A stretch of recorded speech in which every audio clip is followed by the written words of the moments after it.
Hello, my name is Barry, and I am from the United States. I actually grew up in the Western United States, and today I would like to talk to you about what has been called America's best idea, our national parks.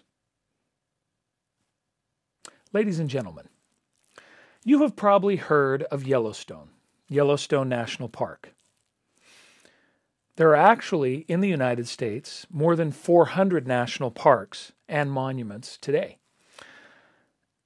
America was the first country to establish a national park that truly belonged to the people, and that was Yellowstone.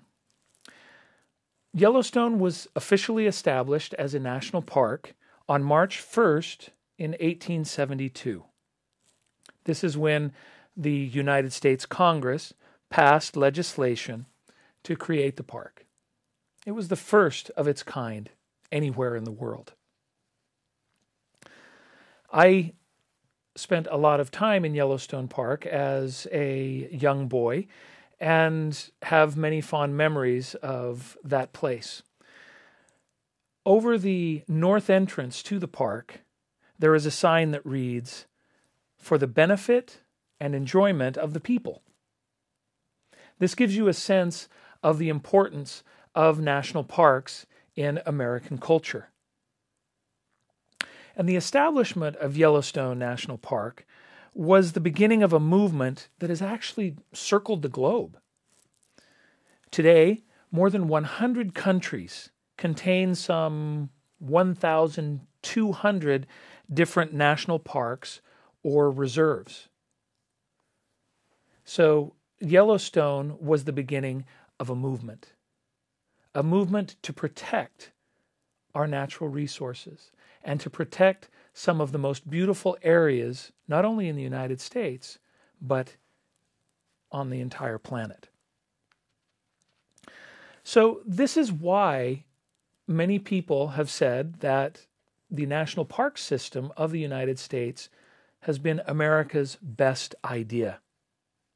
Besides Yellowstone, I've actually had the opportunity to travel and spend time in a number of our parks and historic places. Places like Yosemite National Park in California, or Zion National Park in southern Utah.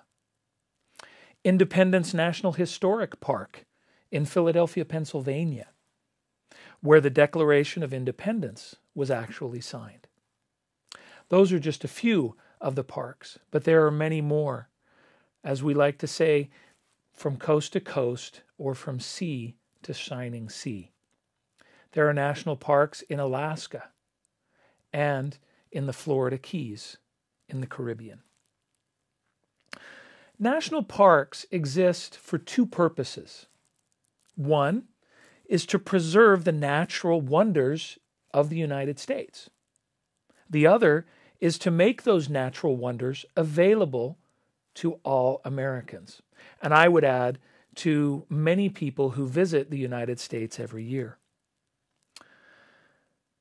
Beginning in the park's early years, there were advocates who would go and speak with Americans and encourage them to go to these special sites, these new national parks. And they actually believed that if Americans could experience what it was like to go to these parks for themselves, they would favor the government's support for these parks. So this is the reason that they were enticing people to go and see for themselves. Well, 100 years later, America's national parks have become very popular. And I would simply mention that this year, 2016, we are celebrating the 100th anniversary of the National Park Service of the United States. The number of visitors to the national parks increased steadily over the 20th century. To give you an idea, in 1993, parks hosted nearly 3.5 million visitors. By 1962, that number had increased to 88.5 million visitors. And in 2007, 275.6 million visitors. The parks do seem to be meeting their goal of being available for people to visit. But the popularity of America's national parks is also problematic. Let me explain. This huge number of visitors every year can cause traffic jams, pollution, and large amounts of garbage. Visitors are literally loving the parks to death. So what can be done? What can we do about overcrowding? Well, many people have proposed solutions. One solution is to raise entrance fees, because the basic laws of supply and demand would dictate that when prices go up, demand goes down. Others have proposed raising the fees during peak visiting seasons, similar to how some people pay more to ride in the metro or the subway at peak transit times.